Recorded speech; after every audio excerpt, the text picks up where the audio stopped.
Welcome inside of OH.Report World Headquarters in downtown Mansfield, Ohio. I am your host, Brian Skoronsky. And boy, what a difference a week can make. I tell you what, boys. Last week, when I was sitting in this very chair at this very time, I had on my Victory Monday shirt. I was gloating and glowing about how the Browns were about to rip off 11 consecutive wins and make it to the Super Bowl, and not exactly feeling that way coming in here tonight. That's why I changed out the merch, and I put on a shirt for a different winner this week. That's right. T. Huff represent. Shout out. And got some more winners hanging out with me here tonight, including Mr. Travis Berardi back in studio with me. And since I got on the Taylor swag here, give me what's your favorite Taylor Huff memory that you can remember from her high school playing days? Oh, it has to be the top Sports Center top 10. What a goal! What a goal! What a goal! What a goal! And I apologize, I'm sick right now, so I don't sound like myself. But anyway, yeah, the Taylor Huff goal, because I was sideline cam that night, so I was right there. You were on it when she took that, and that was phenomenal. And remember, they were down 2-0 in that match, and that goal got them going in that state semifinal of their win. I kind of like, remember OHSA in 2020, they had the COVID thing to deal with, but they dropped the ball unbelievably, where just the top team on the bracket had to keep going on the road. Yes. There were no neutral sites. I had to go to St. Mary's Memorial. That's where I was going with this, where I think it was 0-0, and she just decided, you know what, I'm over this. She dribbles through 4 girls, weaves in and out of traffic, pulls up. I remember that myself, Greg Atkinson, Bang! on the call of that, but she just, you knew once she got the midfield, she could beat one more. I said, the goalie's coming out. She has this, and she did. And, Taylor Huff. But mine was actually tomorrow's election night.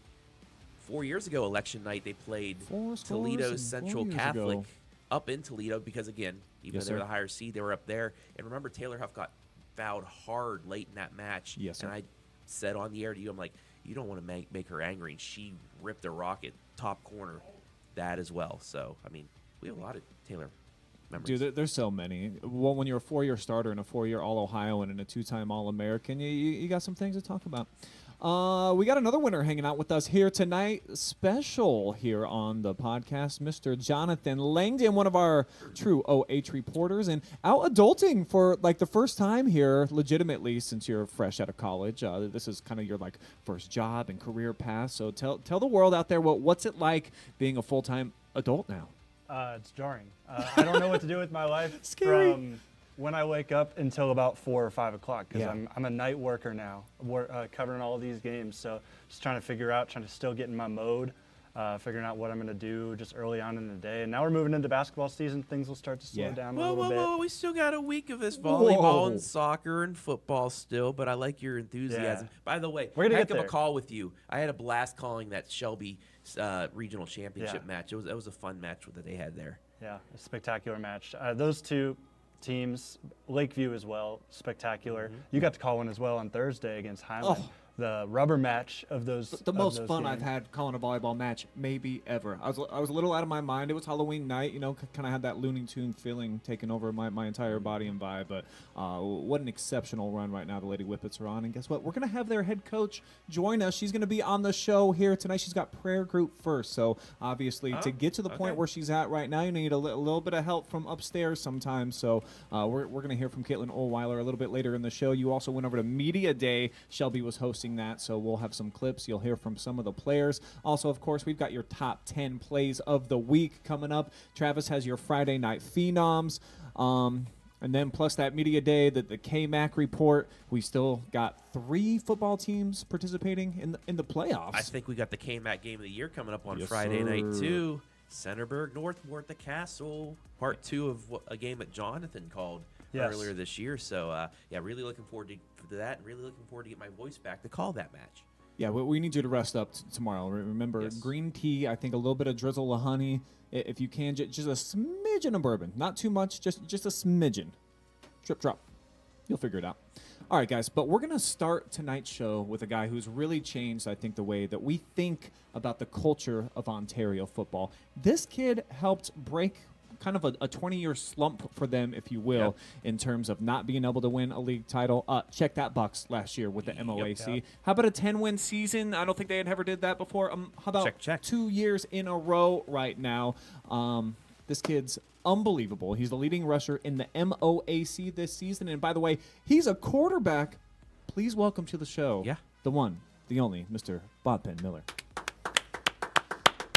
Bodpegn, my guy, you got to tell me, how is the view from the top of the world, man? Obviously, football going really well right now. Your grades, I'm told, really, really going swell. So just give me some insight as to what it's like. You're committed to a great school, and I imagine you got to be smiling a lot these days.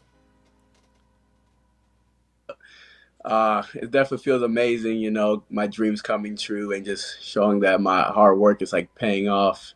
But I can't forget who taught me and brought me here, my family, my friends that have helped me along the process, and my Lord and Savior, Jesus Christ. Can't do without him. Yeah, I love the shirt that you got on too, man. That Buckeye swag, that's really cool. I love it. I got to get me some of that on my chest here coming up on the show in one of these few weeks on the way here. But talk to me about your school day. Are you even in the building over in Ontario much? Are you a college kid? What's it like for you now that you're a senior? Because I know that a lot of the athletes I talk to, I mean, they get to sleep in, or maybe they pop into the school for a little bit. What's it like in a day of the life of Bodpegn? So I do college classes at NC State. And I chose to be all online this year. So, like, I have a free schedule. I can do whatever I want. And I just have my 3 online classes, and it's not that much work. So I'm just coasting through my final year. I love it, man. You're coasting through the defenses as we're showing you some of the highlights right now. And I got to say, I've been really impressed with you guys getting 10 victories again this season, just because you graduated so many dudes last year. I mean, you guys were loaded. So do you feel like this team has kind of developed into a winner from the start of the season? Or for you inside of the locker room, was the expectation high all along and you kind of had a little bit of insight that we did not, knowing that Ontario, they're a mainstay and you guys are just reloading yet again? Yeah, I mean, you can't go in a season with a low mindset. And so we have some young guys, and we had to replace a lot of people, and we had to encourage some young guys to step up and do their role, and we just had a great mindset. Coach Eck has done a great job, all the coaching staff, and we really locked in and believed in ourselves. And we knew we got to be nobody's really going to expect the same results as last year, but we knew. Your offense looks like it's shifted a little bit this year from where it was in 2023, where it felt like it was a little bit more structured, if you will. You had a great dynamic passing attack. I believe you were second in passing in the MOAC, and things feel a bit more off script here in 2024 now that you're a senior and you've been a bit of a game breaker. Sometimes the best offensive call for you is when the play doesn't actually work out and you just take off and you make a 30, 50, sometimes like a 70-yard scramble. How much have the coaches just trusted you this year to go out there and just do what you do, be the straw that mixes the drink, and understand that everything's going to be okay when the ball's in your hands? Yeah, you know, they've given me, I understand my role this year. It's going to be different from last year. We aren't as balanced as you said. And I knew I was going to, if we want to be where we want to be and get goals that we want to be, I'm going to have to make some plays. And I know my roles. And if something goes wrong, I'm there. So. And you're playing defense this year, too. We heard a rumor that I would love for you to clear up for me. So we heard in week 1 that you just kind of checked yourself in against Lexington. Is that accurate, or is that a fable and you were really expected to play defense and been practicing all along? No, I was expected to play. They have some Lexington got some talent, and especially in Fogle, there's a reason he got some big time offers. And how do you counter that? With the guy going the same place, and so that's why I stepped in, knowing my role, and if there's a guy I need to shut down, I'm there. And I see you do it this last Friday, too. Jay Jackson, he was getting open a bunch. I think he had like 5-6 catches. And then in about the third quarter, it was pretty noticeable. Guess what? Number 8 is lining up across from number 3 now from here on out. No catches for him the rest of the night. You broke up a pass in the end zone as well. Was that by design? Was that you coming and getting in Coach's ear and saying, I got this, and he's not going to change the game anymore? I was planning on just like playing offense this week and just trying to chill out and keep me rested. But saw that it was causing a problem, and I was like, okay, I need to step in and shut this guy down. So I had to come in and I believed in myself, and I was like, I gotta do this. So I gotta step out of my comfort zone and we can't play next week if you don't win this week. So. Bodpegn, you talked about going to a great place. I couldn't think of any better place that you could be going to in Ohio State next year. Have you been in contact with some of the coaches, some of the players, anybody else around the team recently? Oh yeah, definitely.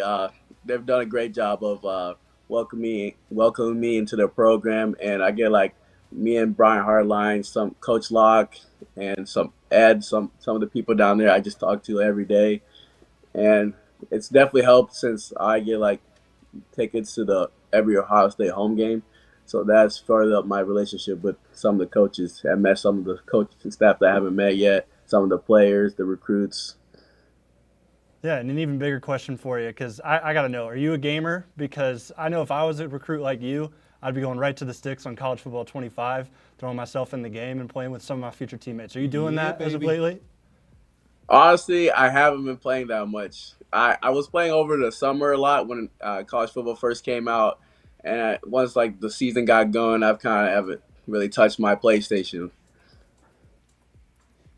And you've gotten a lot bigger from junior year coming into your senior campaign. I know that you were working at beat-ups for a little bit, man. I seen you out there busting some tables. Were you just kind of pounding some double burgers? Did you have a 10-pack of wings in your pocket every time you left there? Or what was the secret to your success to bulking up and kind of looking a little bit more like a D1 commit this year?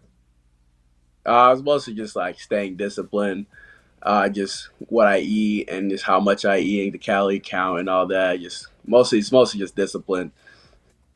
Well, you look a lot more college ready here in your senior season. Travis has a question for you about being a D1 recruit. Well, first of all, I do want to congratulate you, Bodpegn. You are the area rushing leader champion. You beat Wyatt Denny by 69 yards. But out of all the conferences, the OCC, the MOAC, the KMAC, the Firelands, also the Hillsdale Falcons and the Northern 10, you are the rushing champion. So congratulations, man. We know we can see you with your arm, but your feet also get you places. Now, moving on, Division I, going to Ohio State. But when did you realize that you could be a Division I athlete? Honestly, I think I've always like realized it. I just had to trust the process and know it. Like everyone gets there at a different level, different time. And I feel like I always like knew I had the talent. I just had to go out there and show it. And especially coming from a small town, you're not gonna get as much recognition at first. And when I got the chance, went to Ohio State camp, I took it and ran with it. Any inclination as to what position you're going to end up playing there? You said that you were talking to Coach Hartline. Obviously, that wide receiver room loaded with talent out there. Is that what you're trying to do, is break in as a wideout? Yeah, definitely. That's what they initially they recruited me as like a safety, and it's mostly just like an athlete. They just saw like me as an athlete, and they probably still do. But the initial reaction is have me as a receiver, and Hartline believes he can mold me into a great receiver. Have you given any thought to early enrollment and going down to Columbus for spring, or are you going to be at Ontario here for the rest of the year? I'm actually doing early enrollment, so I'll be moving in January 4th, and I've already applied and all that, already got accepted. So right now I just got to pass. I already passed English, and all I got to do is make sure I pass government and I can graduate early in December. I'm sure that will be no problem for you, bro. Like I've heard, what is your GPA? I heard it's ridiculous. Like you're getting close to like a 5.0 or something stupid. Oh, it's not that quite high, but it's 4.2 2 or 3. Oh, that's it? So, yeah. Okay. Just a regular old 4.23. Well, man, dude, I was hearing some rumors, and I'm a little disappointed. I'm happy for you that you're going to be early enrolling at Ohio State, but I wanted to see you back on the basketball hardwood again. Was it a tough decision for you going to Ohio State, knowing that you're such a gifted basketball player and athlete, or how did you end up landing on the decision to go down to Columbus? I was planning on making a return to the court. I feel like I've developed my game just like over the summer. I got my verticals definitely went up, and I got long arms, so it's easy for me to dunk and all that. So, and I've been talking to our basketball coach. I was planning on coming, but then I talked to Hardline, all of them, and they said they would want me to come in early, and just because especially me learning new position, that extra work with them would really help. And plus, I'm going to play Ohio State, so if I want a chance to touch the field, that's the best way to start. Well, let's spin it back to high school again here. Friday night, big game coming up. You got number 6 Clyde coming over to your place, and it will for sure be the last time that you get to play at NIST Stadium out there. So are you kind of an emotional cat where you feel like you're going to understand that, you're going to feel it, or are you always kind of cool, collected, and you think about things after the fact where you can prioritize and not necessarily get caught up in the heat of the moment? Yeah, I feel like I'm more cool, collected, but I've definitely enjoyed it these last couple of weeks, just the whole season, just stopping sometimes and realizing, it's a blessing to be out here with my teammates, my friends, and I've known them for years now, and it's a blessing. But I tend to stay cool and collected, and then it settles in like after. Well, it's been awesome following your career. We heard about you when you were in 8th grade, so it's kind of rare, actually, that somebody that comes in with the potential that you have comes out and does plays like this and kind of really takes the high school ranks by storm, but you have done that. So we're looking forward to seeing you play on Friday, and I know you're not going to look ahead because the Flyers, legit, number 6. I know they won state championships a few years ago, but it'd be pretty cool if you guys got the win and then Shelby got the win. You come head-to-head one more time. Is that something that maybe you've kind of put in the corner of your mind and you want another shot at Braden DeVito and those boys down there? Oh, yeah, that's definitely something that our teams, we try not to, but it's something we got to back our mind. And we just got the leadership and the coaches really just remind us that it's 1 week at a time. And Clyde is not an easy team at all. And they got some talent, and we just got to show up and just take care of business, and then we'll deal with that later.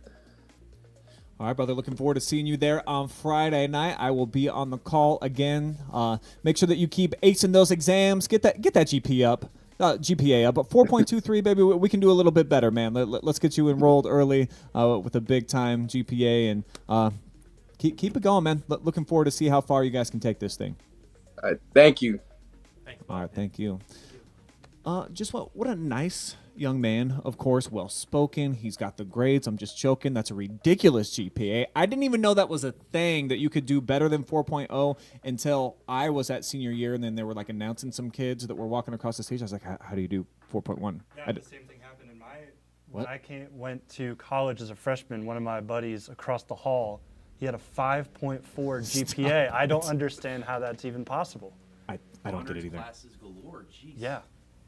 Wow, you flip that around, 2.35. That's close to my GPA. Did you guys have 2.34, I should honors say. courses in West Virginia, or is Yeah. it just like remedial math? If you can get by, yoo-hoo, you're good. No, Unreal, man. Unreal. Does West Virginia? No, they did. I wouldn't even think about taking them though. I always had that thought I was going to be a commentator. So, why you need science when you're going to be calling football? yeah. He's not there to play school. No. No. What's the point of school? It's school. All right. Speaking of school, and maybe the most historic school ever for college football, I think we can throw them into Rutgers? the equation. How about Birthplace of football, the Rutgers? Ohio State University getting a big win at Happy Valley on Saturday. I got to watch it. It was really awesome how it kind of boiled down to the end, and the Buckeyes defense ends up holding serve 20-13. They knock off those Nittany Lions in a huge top 5 battle. Mr. Lucas Wickiser writes for us on the Clee Bus. He is joining us on the line right now. Yeah, baby. Got the Buck fever going right now. I see you got the hat. You got on the necklace. I mean, we got a lot of momentum. Yep, absolutely, Brian. I got 2 words for you. Buckeye swag. Yeah. So I dig it, man, and I like the grittiness that Ohio State had to play with to get the win. They overcome that early 10-point deficit to be victorious, Luke. So I like that in my football team. I don't always want to run out and run up the score, maybe win by 45. Going on the road, hostile environment, and they had to get gritty with it. So I think that this actually, after that pick six and the way that they were able to respond, I think this is a bigger, better win than if we went out there and just everything kind of fell in our lap and the dominoes fell in place. yeah, I think I'd agree with you there. I mean, who doesn't want to blow an opponent out like Penn State by like 45, or what it should have been? It probably should have been like 28-3 at the end of the first half if Howard hadn't struggled a little bit. But maybe like you said, we need a win like this. It was ugly, it was gritty, it was nasty. It was Big Ten football in late October going into November. So, and it's always tough playing at Penn State. So maybe we needed a win like that, especially coming down the stretch, because I don't want our guys thinking they own everything. They get soft, get complacent, and then they get smacked in the mouth by Indiana or Michigan. So, yeah, this was a tough, gritty win for Ohio State. I was proud of the Buckeyes this last week. And I think Will Howard, specifically a Pennsylvania kid, all amped up for the game. And guess what? His very first pass, right here, went the other way. Bad news right out the gates. He then fumbles going into the end zone later in the game, but I really thought his 180-plus yards, the couple of touchdowns that he had to gut it out too, and I was impressed with what we saw from him against a quality Nittany Lions defense. I mean, they got a couple of first-round picks out there on the defensive front, so I liked what we saw from Will Howard, having to overcome some adversity. Yeah, I do too. I like it. Even though he's a senior, he's been through this rodeo before. This isn't his first time out doing these kind of things. It was kind of nice to see him kind of have to tough it out. Looking back, I'm glad we finished it. I'm glad we won. But I also kind of a little bit of a funny thing I saw on Facebook the other day. I think the reporters right after we beat Penn State asked Will Howard on that final drive where they basically salted it away with running for the first down. And the reporter asked Will Howard, what'd you say to the guys in the huddle before that final play to get the first down and seal the game? He goes, let's go win this game. And Coach Day goes, well, that's a G-rated version. I can't say the actual version on TV. Yeah, you got to keep it PG for us, Luke, here. This is a family network, too, so we appreciate that. Yep. The Buckeyes now, dude, how about 10-1 against James Franklin? So there's a lot of talk about Ohio State and Ryan Day. He can't win the big game, and this is just, I believe, his second win against a top-5 opponent. So what do you think this did for Ryan Day's standing for Ohio State fans, and just give him a little bit more love and credit that I feel like he deserves? Yeah, I think he deserves a little more credit. I don't know if it'll change his narrative just yet. I mean, it definitely helped him because he was definitely becoming John Cooper 2.0 there for a little bit, and he still is. He's still in danger of that. But it definitely helped him, but I don't think his narrative is going to change until or unless he wins the whole thing. I mean, you got talent everywhere. You got talent leaking out their ears. He's got the keys to the Ferrari, and so far he's been driving it pretty well. It was a great win for him. I give him all the credit in the world. He coached aggressively. In a game like this, you coach to win. You don't coach not to lose. And so he coached well, but I don't think his narrative is going to change unless we win the whole thing or at least get there again and compete our butts off like we did against Georgia the last time we were that close. So he's still got some work to do, but I think he can. What's up, Lucas? So what is your make of your take of the controversy with Penn State wanting that to be a night game so it could be a whiteout, but Fox robbed them and made it a big noon kickoff? I don't really know if there's much controversy, or maybe I didn't really think there was much controversy. I personally thought it should have been a night game. I would have loved it, Like you have things like with Ohio State, Penn State. I think in the past the Buckeyes have had night games in Columbus against Penn State. There's been times we've played night games over there in Happy Valley. Those are just two of the just toughest environments for a road team to play in. And yeah, of course you want your team to win on the road, but it's like if you're going to go win a game like that, quite literally go through the Lions' Den. Walk out of the Lions' Den late at night with a big win. It would have been huge going into the next morning, but I'll take a win any way I can get it. But yeah, I would have loved the night game. I didn't like I just think the whole TV deals and how everything's kind of get thrown into just random slots throughout the day, just so there's a game going on during every sort of time frame. That's kind of taken away from some of these games. So this is a game that you usually see at night in a whiteout. Right. So Definitely Yeah, change the dynamic of everything. I don't think I understand maybe the mercantile shops or the dynamic there. Can I not wear white shirts during the day, or what changed? What?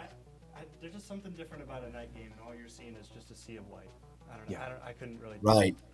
Yeah. Well, and I know it's not the same thing with Ohio State, but I know there's been times in the shoe when I've really liked it when Ohio State has done a blackout.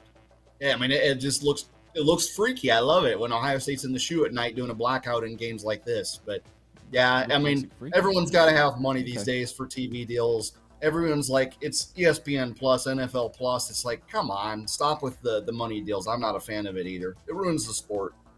We know why. They can't tailgate for 15 hours and then be crazy at night. They can They have to get up. They have to get up early, which they won't do. So they'll get up at like maybe 7, 8 o'clock. They'll tailgate for 3 hours, then go into the game. Instead of, hey, it's a night game. Let's get up at 12. Let's day drink or get our waters or whatever you could say. Family Network. I heard you say that earlier. Fox is looking out for the Penn State fans. That's what Fox is not looking out for the Penn State fans because the Penn State fans are mad they didn't get the tailgate. That's what it's about. Yep. So, well, we'll take the win. Big one, of course, for the Big Ten championship. Thank you for and not for the letting that college Penn football State playoff. fan base go crazy now. Travis is very grateful for the Yes. Buckeyes and what they did. Luke, a bit of a different story, I'm told, for the Browns yesterday. Now, I was working. I was doing a regional championship soccer match, so I didn't get to see anything until the last 10 minutes. So you're going to have to break this down for me. I've seen no highlights. I don't necessarily know what happened. I didn't have to endure the struggle. What went down yesterday at home? Oh, yeah, to be quite honest with you, Brian, I probably watched maybe the first half or so, and by that point, it was already in the bag. I hate saying that about the Browns, and I love my team, even though they're struggling. But, when they had the huge sack by, I think, Zadarius and Myles Garrett and the others, they ganged up and got the first sack, and then it was like a 3rd and 21. The defense was ready to get off the field on that first drive, set the tone, and then the very next freaking play, there was a busted coverage somewhere, defensive breakdown, and that led to the first touchdown. And this happened not only once, but twice. And then later on in the game, when I had already tuned out and worked on some stuff later for the day, I'd heard Winston threw 3 interceptions. The offense had nothing going. And then also when there was a chance to score before garbage time, when you could get yourself kind of back in the ball game, Ken Dorsey threw a pass on 2nd down when you have your running back out there. I'm sorry, and I don't advocate for violence, but I think that deserves a cuff upside the head. It's like, why do you do that? You have the best running back in the league. He's back. He's healthy. Run the ball. I could say some other words, but run the ball, for crying out loud, Dorsey. I've heard Brian say those words a Run lot the ball, of times. Kevin. 15 carries, though, for Chubb, only 39 yards and a long of 11. I see Jameis Winston sacked 6 times, and those 3 picks to go along with it.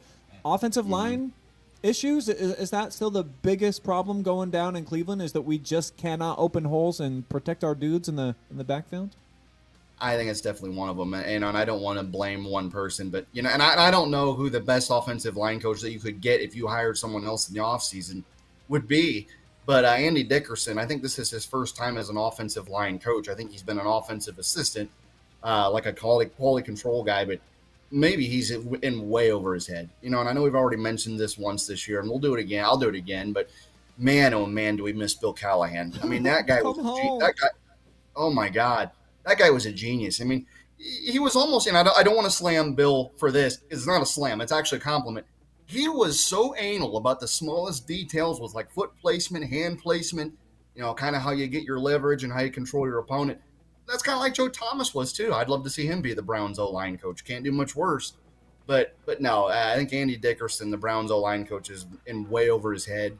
I don't know what's going on. I think maybe it is just offensive line issues, because we used to have conspiracy theories about how maybe the big guys up front didn't like Watson, and I don't know if they do or not, but you're still struggling even with a new quarterback out there. So, yeah, I'd go offensive line as being the number one weakness right now. And then the secondary is just horrible.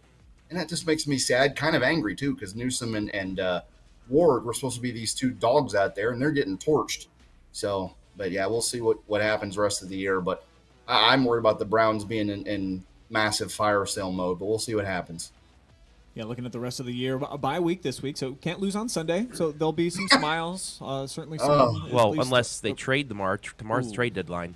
Oh yeah. I hope they don't get rid of some of our top dudes. The fact that they were even putting Myles Garrett's name into some of the headlines really just makes my skin crawl. I don't like the sound of that. You know, he'd look really inevitable. good in the black and gold on the other side of TJ Watt, wouldn't you think? Ooh, baby. Imagine that would happen. I could not see that happen. But no, I actually, I don't want this to happen either. I don't want them to trade, Miles or Chubb or anybody. But if we're being quite honest, I mean, those guys, if they wanted to go get a ring, I mean, I wouldn't blame them for wanting out of Cleveland. Miles, I've heard Miles going to Detroit would be an interesting one. And I wouldn't blame him at all. But we'll see what happens. But it would not surprise me if a few guys left after the trade I deadline don't remember tomorrow. where I was when we talked about this. It wasn't us. I was in a hospitality room at one of the tournament games, and there was a bunch of Browns fans chatting it up, talking about how they're falling apart. And one of them said, I think the first piece that goes is Denzel Ward. And I thought that would be really that was interesting. I don't know Cleveland about that. born and bred, baby. Goes to Ohio State. That'd be a tough one to lose.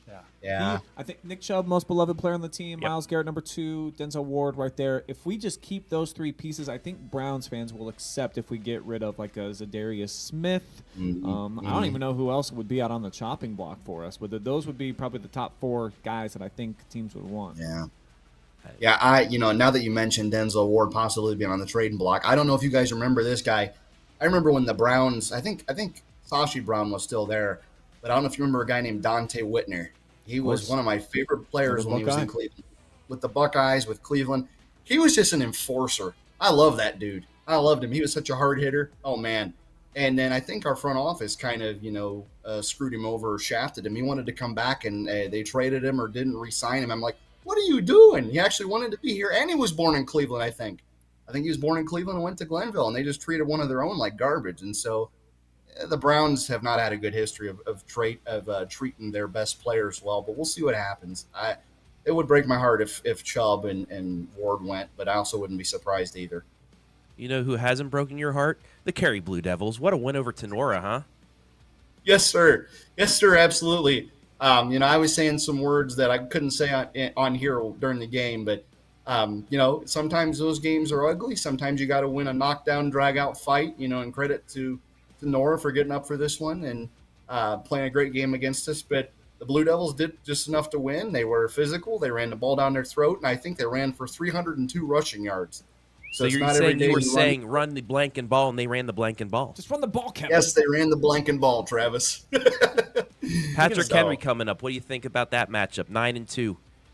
I got to do my research there. I don't really know much about Patrick Henry, at least right now, as other than, they're kind of like Cary is. They're a small school power usually. They're in the running for, being the best team in their area or going for a state championship. So I will say, though, that the Patriots, if the Blue Devils make the same mistakes they made this last game, they will not make it to the next round. So they've really got to play cleaner. And I think they're definitely trying, and they're getting there.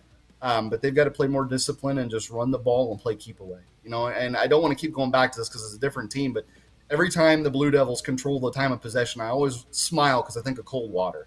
That offense was so powerful that year that they had no chance to do anything because they only had the ball for 13 minutes. So I don't think Cary can possess the ball that long against the Patriots, but if they have that same kind of game plan, I think that's their best shot to win. Possess the ball, run it down their throat, and don't make many mistakes. When they get into the postseason, in Cary we trust. So we're anticipating they're going to have an upset on the road. Cary, we're going to move on to those regional semifinals, Luke. So enjoy that game and keep hanging in there, baby. I know it's a tough, weird spot for the Browns to be in at 2-7, where it's like, gosh, we want them to win, but at the same time, it probably doesn't benefit us much. But appreciate the articles, and at least we've got the Saturdays for the boys and the Buckeyes. Yes, sir. Absolutely. And again, thanks for having me on. And also one more thing, shout out to Bodpegn Miller. Congratulations to him for getting accepted to Ohio State. It seemed like a good young man, and we need character guys in Columbus. We need a bunch of the best guys we can get, not just athletes, but genuinely good men. And so congratulations to him, and good luck to him with Ontario the rest of the way. All right, appreciate it. Lucas Wickiser of the Cleebus, everybody. Thank you so much for joining the program. Thanks for having me on, right, guys. Let's flip the page here. Let's get back to the high school ranks. And Jonathan, you went to a special Media Day presentation because one of our area teams right here in Richland County, they're dancing like it's 1990, baby. Took a trip up to Shelby. What was the vibe like? Yeah, vibes are great. It's just fantastic seeing them win not only just a MOAC title, they shared it with Highland, but hey, spoiler alert, they got the rubber match against Spoiler. Highland in the regional semifinals. So they got that under their belt as well. They got a district championship. They got now a regional championship. They're going to Dayton for the first time since 1990. Oh, and by the way, they're on a 10-game winning streak. Ooh. That is their longest winning streak since 2008. And Media Day was earlier today. Got to talk to a couple of players. Let's go ahead and play that clip. They just know, every set is a chance to reset and go back out there and adjust. And they do a great job of not getting down on themselves. They do a great job of leaning on each other in those moments to help bring each other back up. And they're just relentless when it comes to those nights. I think we really shine in those 4 or 5 set matches where a lot of the times it seems like our energy picks up while our opponent's is dipping. And so, yeah, they just do a great job of pushing themselves mentally and physically in those moments and not getting down. Defensively, kind of what is the focus? You guys are really, really good in that aspect. I mean, every day we just work on picking up every ball that we can, giving 110% effort. So I think that really sets us apart from everybody else, and we're willing to do whatever it takes to get the balls up. It's definitely very exciting that we'll be going down, but we just need to play how we can play, not be nervous or scared of the other team, but just play how we can and just like every other game. What do you make of it as a second team All-Ohio honor? Like that's pretty big. I don't know when the last time a Shelby volleyball player got that high on a Well, list. I'm super proud of myself. I don't know. I feel like I've worked hard. I think everyone's worked hard. I mean, I couldn't do it without everyone like pushing me in practice and everything, and coach pushing me especially. I'm just super proud of everyone and myself. I think it's really cool to be a part of the group that like is making this big of an impact on the community, and especially on like the younger kids, because now they know that they can do it and that it's possible.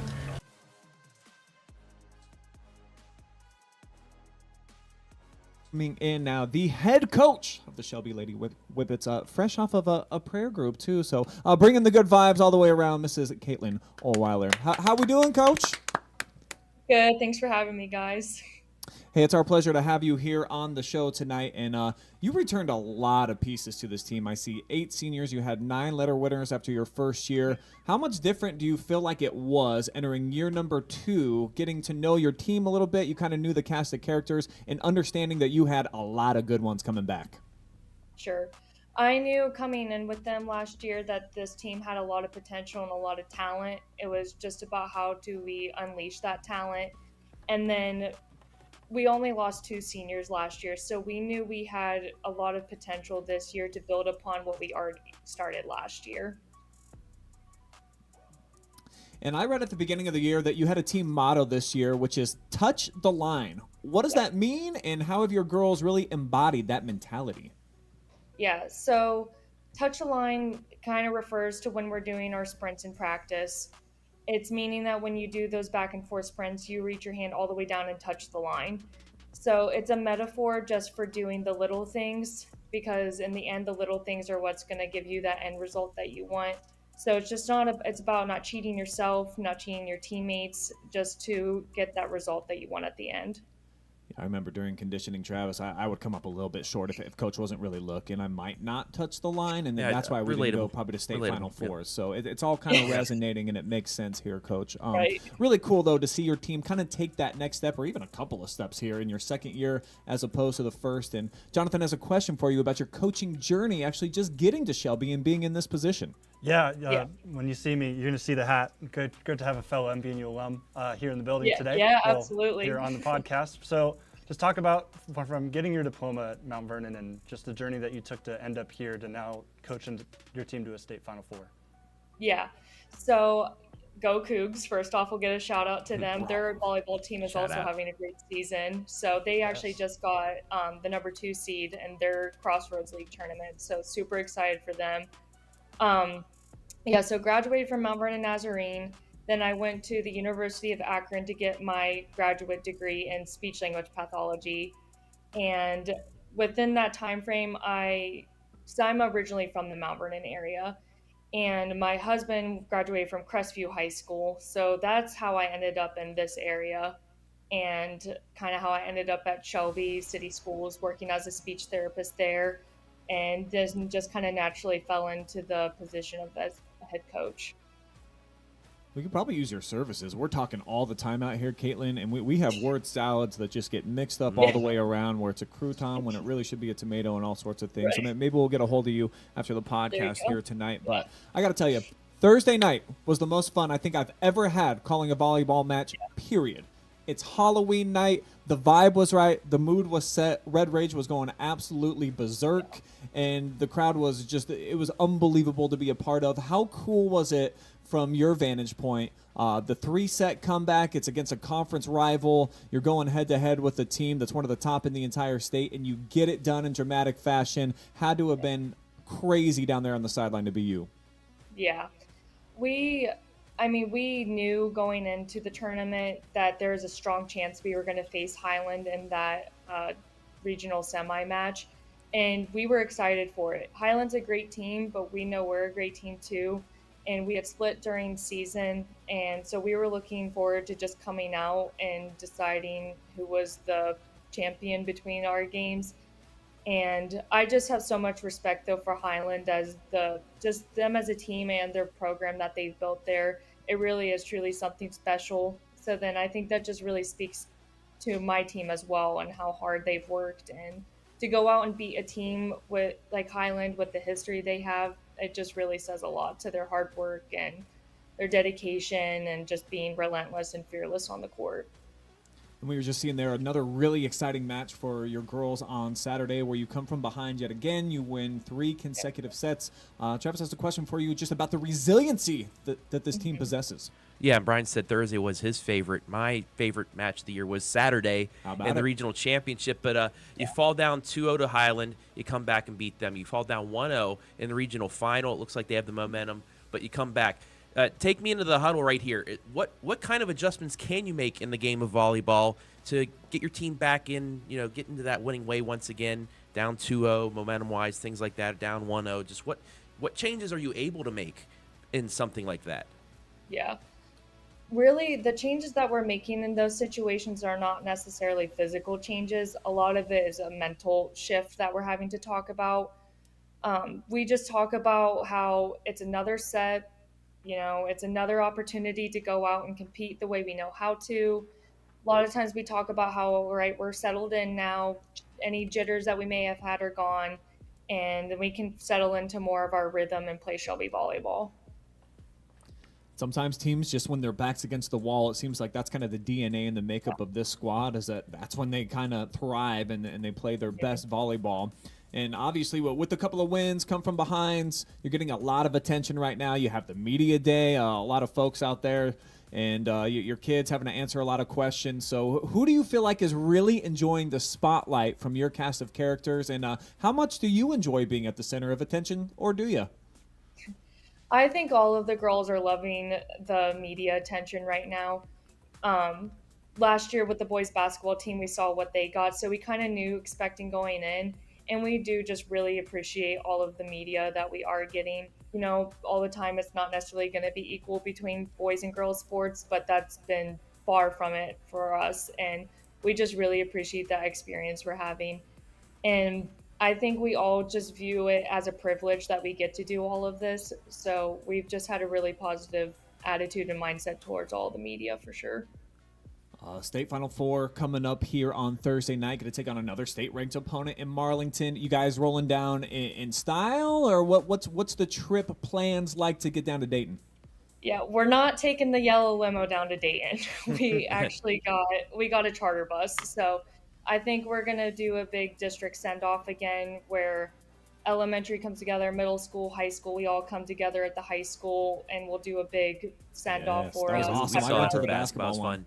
Yeah, so we're really excited for that, just to celebrate with our classmates in our community. We're really excited about that. Yeah, you'll definitely have to let us know when you guys are planning to do that. We'll come over and we'll get involved in the mix. But I want to know, Caitlin, because I don't exactly know how old you are. What were you doing in 1990, the last time that Shelby was in this position? I was not even in the womb yet. Yeah, I figured. I wasn't born until 1997. So you came a long case. ways after the fact. And I believe that's the case for her entire team, well, her entire coaching staff as well. Nobody was born on this team. So you don't even know what the earth looked like back then. You don't know who was president, how much milk cost, loaf of bread, any of that stuff. Those used to be the metrics. The 90s were great, man. Now it's how much is your subscription to Netflix. That's how these kids kind of gauge it. How much are you paying versus when we are now? But hey, it's been a heck of a ride and a journey so far, but we hope it doesn't end just yet. Obviously, you'd love to have that big banner. No team in Shelby history has got beyond where you guys are about to be on Thursday night, so we're wishing you plenty of luck. We'll be in the house down there in Dayton and looking forward to watching you compete, Coach. Thanks for the time. Awesome. Thank you. I really appreciate it, you guys. Our pleasure. Miss Caitlin Ohlweiler, everybody. How cool. And I do love the younger coaching staffs being able to relate. Not that it matters if you're older, but you can tell that like her and her coaches out there from what I saw on Thursday night, they just get it. And it feels like a bit of a family environment out there. Lots of smiles when Shelby plays volleyball. They're cheering. Well, a lot of teams are, obviously, after every point. But it felt genuine with the Lady Whippets. That's what I enjoyed about them.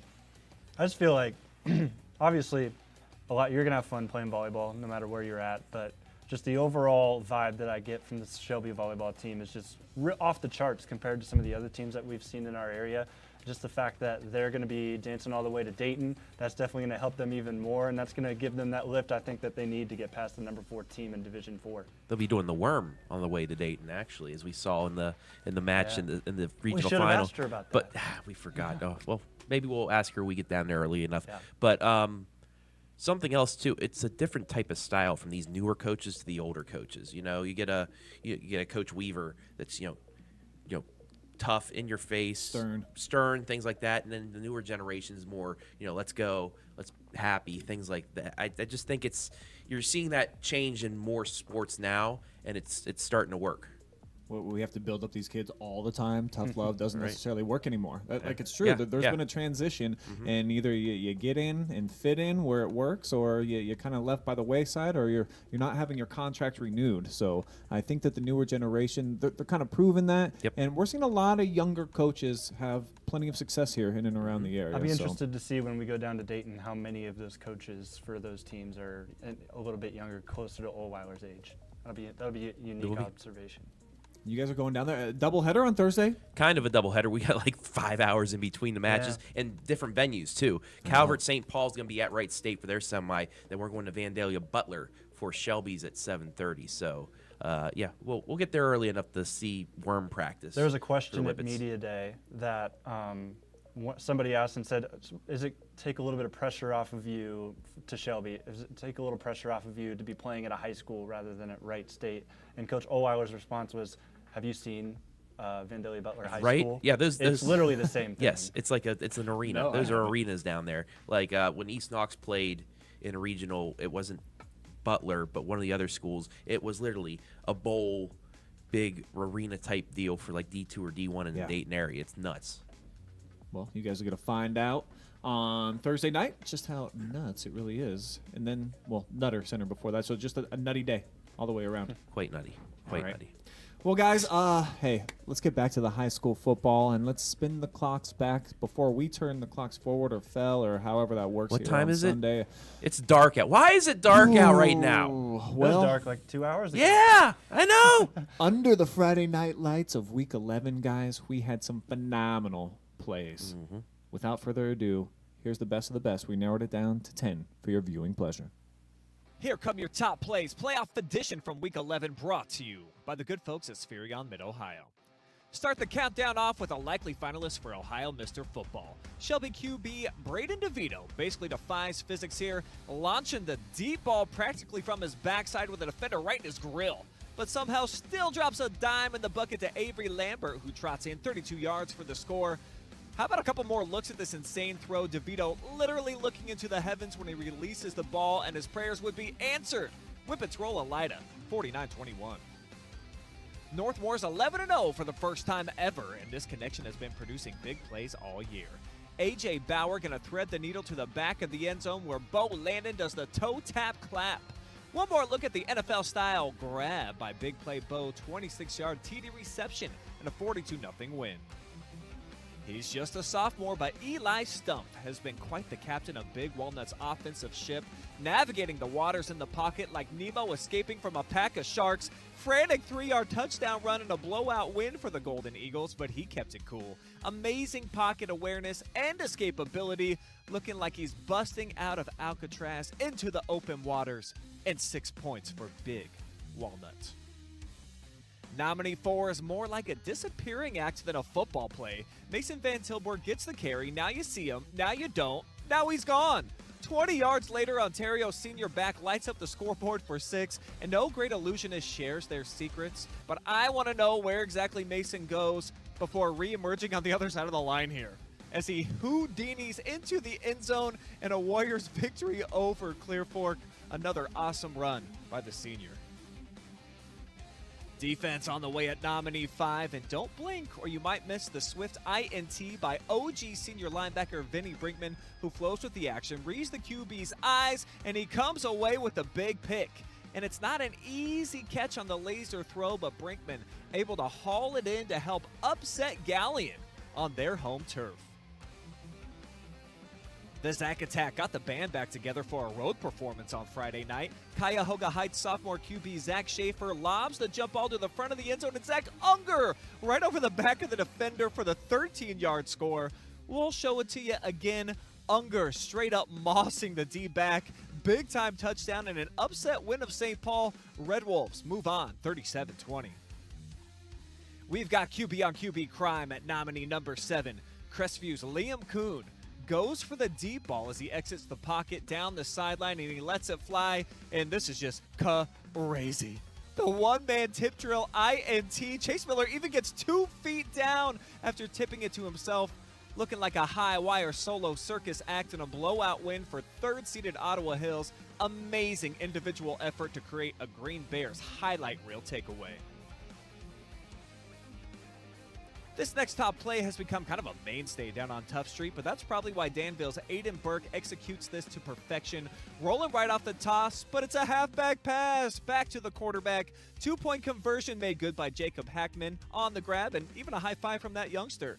Check it out again. Burke can probably easily score right there if he wants to run it in, but the Blue Devils have a flair for the dramatic, except on the scoreboard. 54-zip. They handle Bridgepoint in their playoff opener. Hillsdale also handling business at home in their first-round matchup against visiting Fairport. Falcons' pressure is going to force the punter to tuck it and run, and then it's a fumble. Brady Heller got the scoop. Brady Heller eventually got the score. And another quarter in the jukebox, baby, come on. What a move by the big fella as Hillsdale cruises into the regional quarterfinals. Now let's finish our countdown where it all began over in Shelby. Braden DeVito had 6 total tutties in 4 different ways. The full package on display right here at nominee 10 as he makes the catch out the flats off the throw from Nick Eister and just too much speed coasting into Pater untouched. Great setup by DeVito and showcases the versatility with the grab and go 15-yard touchdown and a come from behind Whippets victory. It's now time to vote. Exercise your right to choose down in the comments section right now. Travis, how many scoops do you like on your ice cream cone? Double. Double, baby. How about 2 scoops of pleasure right now? Drop me a comment. Let me know what you think was the top play of the week. Last week was the first time that I actually voiced. I was like, okay, I think we have a clear winner, and it wasn't. So I don't know what I'm doing here. Just make sure that your voice is heard. It is voting season, baby. Get out there, make us proud. And speaking of voices, I barely had one, but I was able to get through your 5 nominees for Phenominy from Week 11, the first round of the playoffs. Here are your nominees for that. But they were good. They were phenomenal. I'll tell you, phenomenal nominees. Phenomenal. My voice, no, not that much. So I hope you understand what I'm saying, because it was meh. Meh. You ever have a phenomenal outing playing football back in high school, Brian? I did. I'll tell a quick story while we're waiting for that clip to load up. On homecoming night, my senior year, I caught 2 touchdowns and 3 passes. I had one off of a halfback pass, and I really thought that I was the coolest kid in town. And I showed up to something that we called the after party. It was at this place called Shadow Mountain, and I just assumed that everybody would know that I dominated in the game and that I had a big-time performance. I had never scored 2 touchdowns in a game in my whole life. I just did it. Biggest crowd that we ever had. I walk in there. I'm waiting for people to ask me. No one said a word. No one brought up either of my touchdowns. And I just ate snacks, and I was like, all right, maybe it's just time to go home. I just assumed that there would be jersey chasers everywhere, and it would be like the movies where the girls were like, oh, Like Friday Night Lights? Brian, Yeah. that second touchdown was so phenomenal. Nope. That, I Didn't guess, happen wasn't for me. phenomenal, but now it is time to show you tonight's Phenominees. Time now for your Friday night Phenominees from Week 1 of the high school football playoffs, brought to you by Spherion Mid-Ohio. Our first nominee, yet again, only needed 1/2 of play to get a squad into the win column, as Northmore's A.J. Bauer was nearly perfect in his 2 quarters, going 11 of 12 passing for a 182 yards and 3 scores, as the Golden Knights cruised past 15th-seeded Caldwell to get back to the second round of the postseason.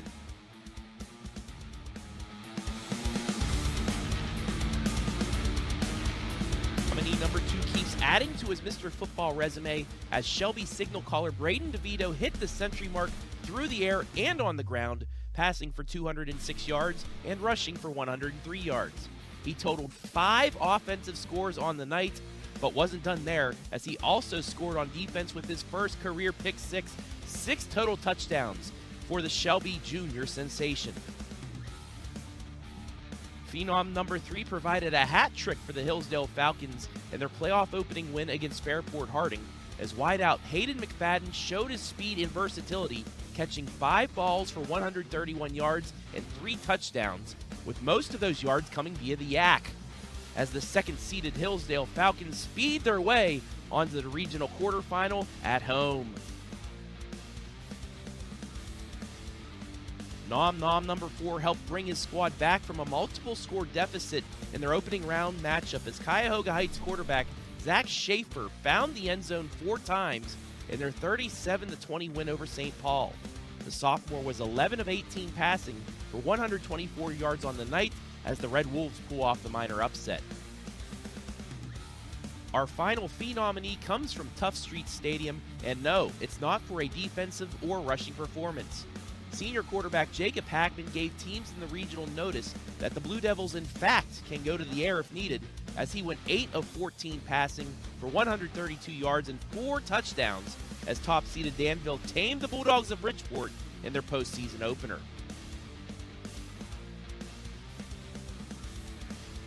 There are your Week 11 nominees for Friday Night Phenom. It's now your turn to vote in the comments section below, and the winner will be unveiled on the final episode of The Pigskin on Friday night. Mr. Skoronsky, do you like 3-4 scoops in your ice cream? I do. Well, I really tough, do. because you can only get 2. It's a double dip also for the Phe nominee until the end of the show. Get your votes in. Count them as double. Get your double scoop, double dip, whatever you want to call it. But 2 times the fun right now. You know what else is fun, Brian? Jonathan? Yeah. Who knocks more athletic conference? Because it's time for the K-Mac Report. Go ahead, Brian. I like that double cream, double whip, double. You seen that commercial Yes, with Stifler's yes. mom? I don't really know her real name. I don't know if she's done any other roles, but that's what I know her as. All right, man.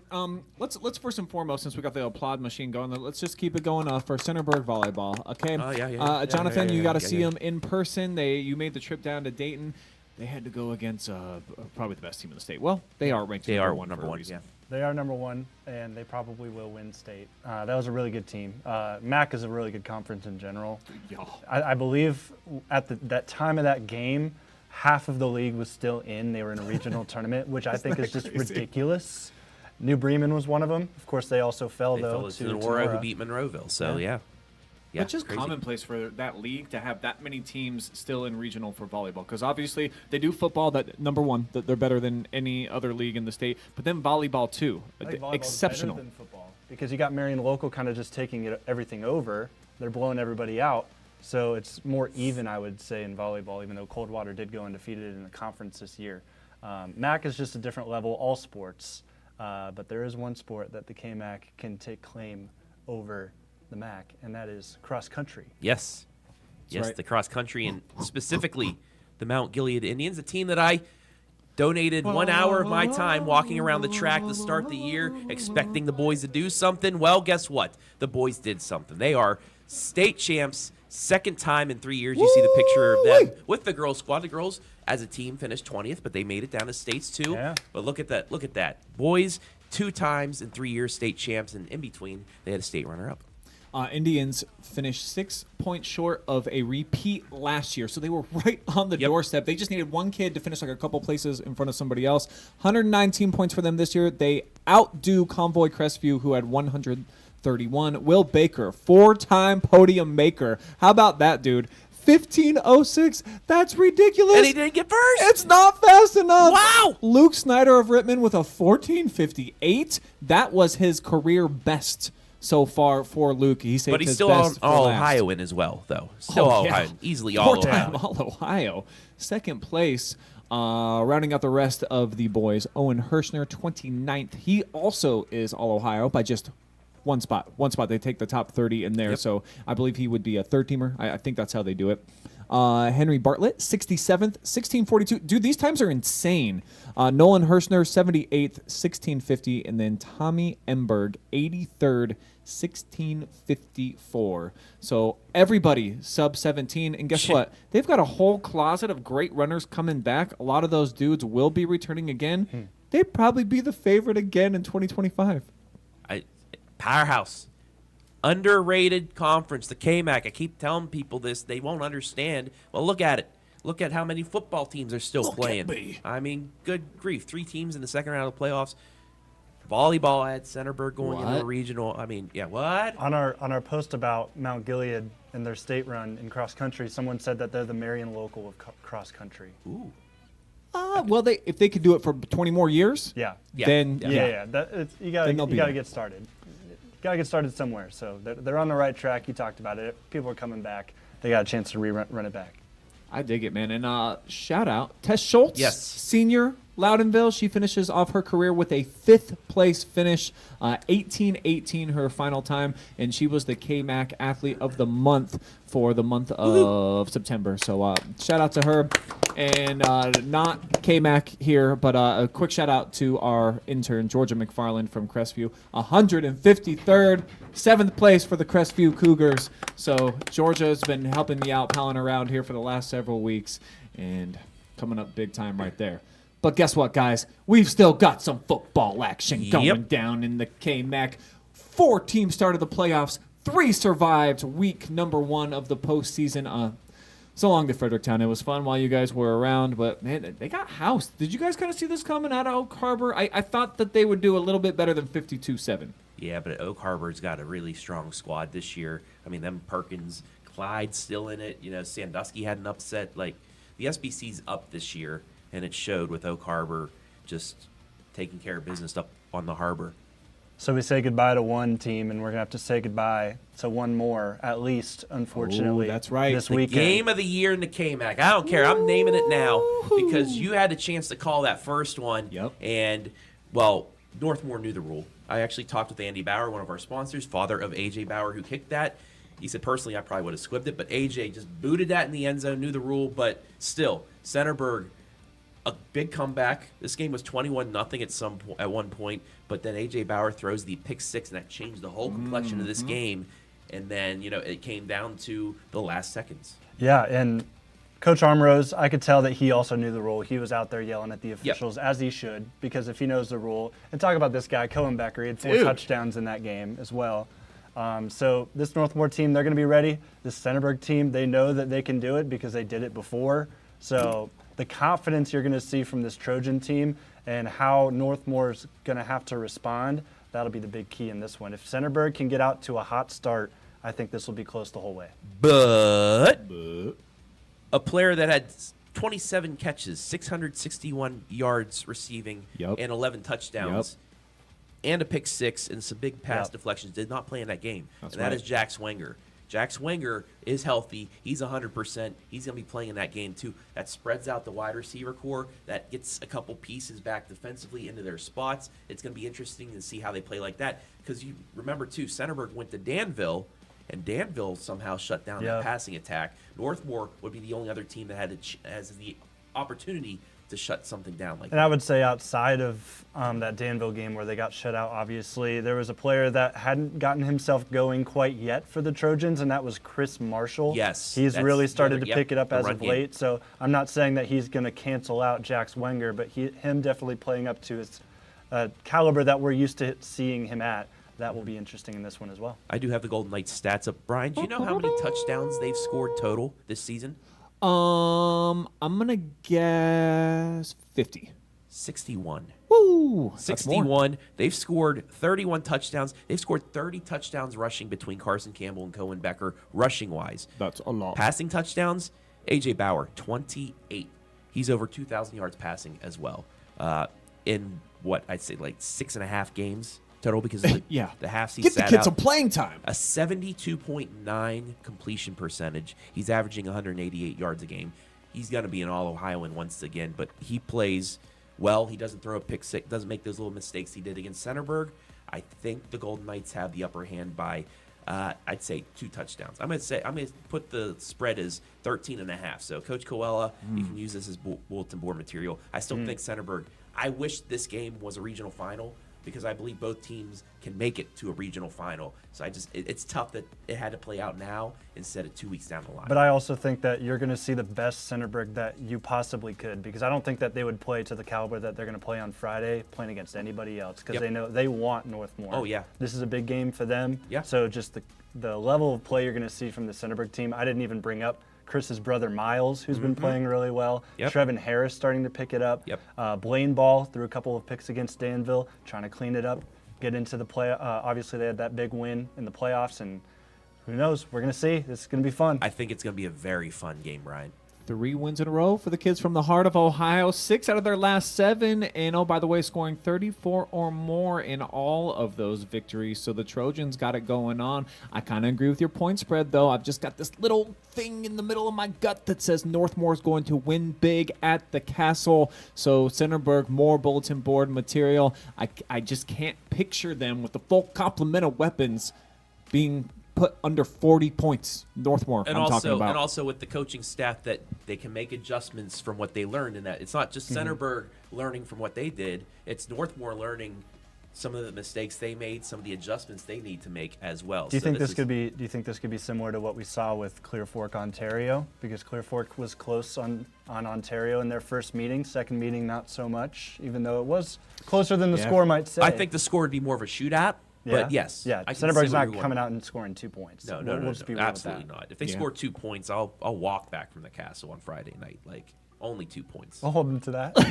Amen to that. 26 is what Centerburg put up on them in the first meeting. Far and away the most points that the Golden Knights have allowed all year. Other than that, 14 or less every single game, including back-to-back shutouts.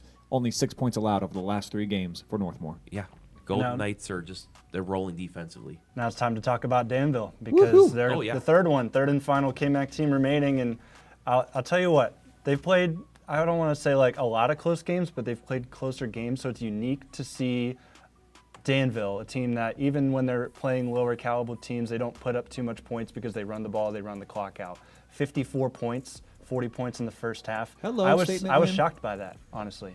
And throwing the ball around the park. We got a phenomenon from Danville for using his arm here in 2024. 4 touchdown passes. It was kind of like a couple weeks ago when I mentioned Lucas on the pigskin throwing for 3 or 4. I think that's as many as they've thrown in 3 years combined. Maybe. Now, Danville, they were a pass when they played JFK in the regional final a couple years ago. They were more of a passing attack then. But last year, it was more of that finesse rushing attack. Now they're coming back to that passing attack that nobody's been able to see scouting-wise because they really didn't throw the ball during the regular season. So if you add that in now and it's successful, Danville, who I think, I've said it all year, very favorable region, but you add this aspect to it and the pass defense, which I saw live in person against East Knox, Jax Lester, really good quarterback. They were able to shut him down with their corners. Those 2 aspects adding to it, Danville, favorite now, easy favorite, I think, to win that region and finally make it to the Final 4. And Danville locked up East Knox. I think they only had 20 yards rushing in that game. 2 rushing yards by Blake Elliott, 1 in the first half, 1 in the second half. So everything, like it all comes around it's all coming around for Danville, and they're peaking at the right time. And you talk about that past game, 132 yards for Hackman this past week. That's the first time this season, first time in his career that he's gone over 100 yards passing. So that just tells you that they're leaning into that. Of course, it is a 16 seed. They'll move on and play Portsmouth Notre Dame on Friday. That's an 8 seed, and they're going to make really a big took drive, care of though. business. They're going to have to take a long drive down Portsmouth. That's the bottom of Ohio. Even further than Bridgeport, I believe. Oh, much, much further than Bridgeport, yeah. Yeah, so if you're driving one of those EVs up to the game, might want to find a midway point, stop and fuel that baby up. But I think it's the defense that's going to lead the day for Danville. Looking at the scores here lately, folks, how about 20 points is all they've allowed here over the last 4 weeks. And if you spin it back even 3 more weeks after that, 28 points over these last 6 weeks here for the Devils. This is a legit defense that probably is going to shut down Notre Dame again. But can they get the offense going again, Jonathan? Do you feel like what we saw from them last Friday night, can we see more of the same from Coach Bloom like that? I think so, and I think the biggest piece is the motivation they're going to have playing for West Payne, who went down in the Devil Dog game. Yes. They have been fired up since that happened, because you hate to see that. Even in a rivalry game, some of the East Knox guys were shook up about it. Game moved on, and Danville, I believe what was the score when that happened? But Danville, I think it was 14-0. 14 or 21, one of the two, yeah. Yeah, 14 so or 20, 14-0, and then they explode and win 36-6. So they're playing for West 100%. This offense, of course, missing that receiver. That was their biggest receiver piece. But Aiden Mickley, just a sophomore, stepped in and did a pretty good job last week. Caleb Lucas got some touches. So as long as Hackman can keep throwing the ball, keep being efficient. He's very efficient in general. I believe he's 3rd in the league in completion percentage. He just doesn't throw the ball nearly as much as some of the other guys. This offense has weapons, and if you're able to get wide open just like we saw in that clip, I don't know how you can mess it up. I think I probably could have caught that one, Travis. Yeah. That could have been your 3rd touchdown in that. Dang it. Would anybody notice? Probably not. But you can notice the Danville Blue Devils live and free coming up on Friday night. Jonathon Langdon will be on the call down on Tough Street. And then, of course, over at the Castle, reclaiming his throne, Mr. Travis Berardi will be back for the game of the century, of the year, of that the one for K-Mac. Andy.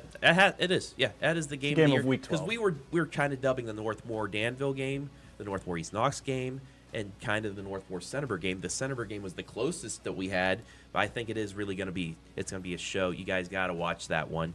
And if you can't, go to the game first. Then you can watch it later, too, if you want to. But that place is going to be electric at the Castle, and I expect a lot of comments and a lot of viewers. Do you think that'll be the most watched game on Friday for us? I think it seems like Danville fans seem to they are Great ravenous fan base. for those Great live fan streams. So base. I'm thinking you'll probably be number 1.